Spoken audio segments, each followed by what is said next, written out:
8 tips to improve your yoga practice. Tip number 1, always set your intention before your practice. Come down to the mat, close your eyes, connect with the breath, and set your intention for your practice.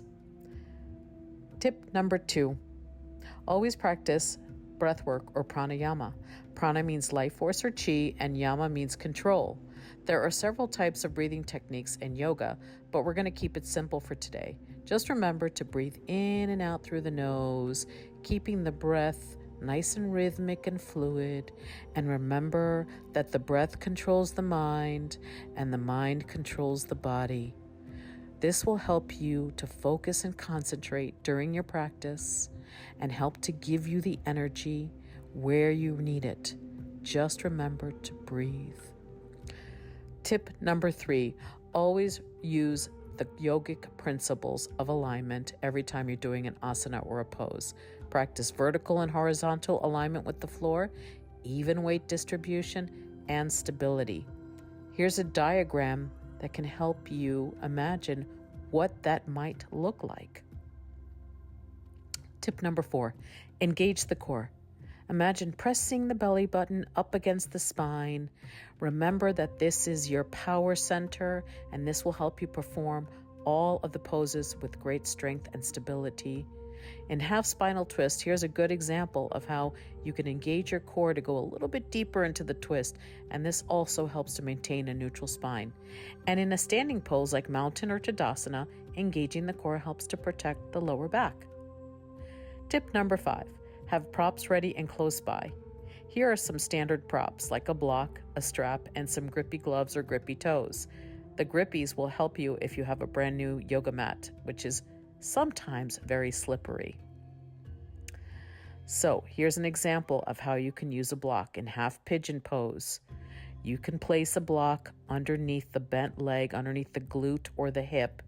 And here's an example of what this might look like on its lowest setting. And in the back leg, you want to use a rolled up yoga mat, a towel, a cushion to prevent you from having knee sensitivity.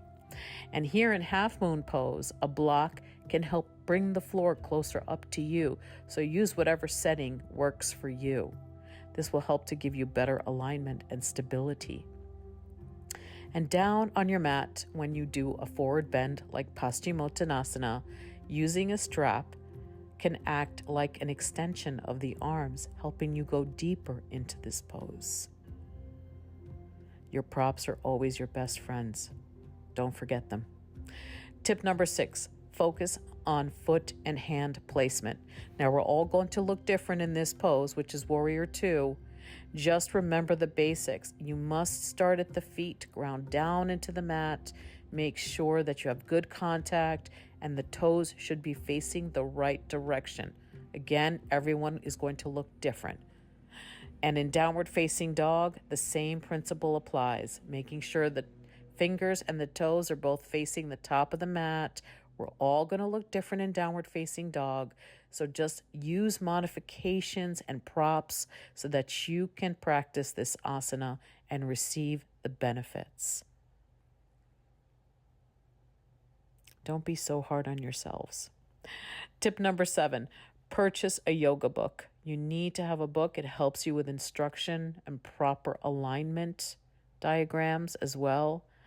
But this one in particular has a great quote that I think is very helpful when you practice. An asana is not a posture that you assume mechanically. It involves a thoughtful process at the end of which balance is achieved between movement and resistance. Tip number 8, practice mindfulness. Be mindful of yourself, your movements, your breath, and how you feel. Take a break whenever you need to. Rest in child's pose if you're down on your mat doing seated poses. Or if you're in a standing pose or doing an active flow, you can stop and take a break in downward facing dog. Reconnect with the breath and jump back into your practice whenever you are ready. Again, don't be so hard on yourself. Jump back whenever you are ready. And always finish your practice in Shavasana. Thank yourself for coming to the mat and remember to enjoy the shift that occurs during the practice of yoga. Namaste.